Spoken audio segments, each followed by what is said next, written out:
ये लोग पायलट क्यों बोलते हैं आप लोगों को? पायलट इसलिए बोलते हैं कि हम जंगी जहाज उड़ाते हैं, लड़ते हैं, जंग करते हैं।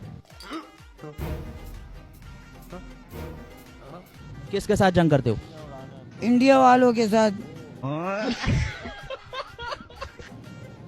इंडिया वालों के साथ। जी जी जी।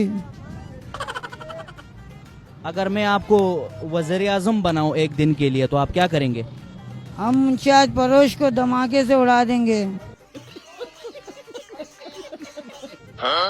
और क्या क्या करेंगे आप?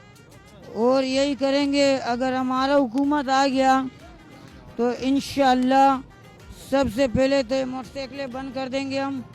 जो अभी भी आप देख रहे हो ट्रैफिक जाम है, क्यों? मोटरसाइकिलों वाले की वजह से। मोटरसाइकिल आप सारे खत्म कर दोगे, सबको गाड़ियाँ दे दोगे? खत्म। गाड़ी दे दोगे मोटरसाइकिल के बदले? गाड़ी देंगे, वो गाड़ी देंगे जो 5 मिनट रोड पे चलेंगे, उसके बाद वो उड़ने पे लग जाएगी।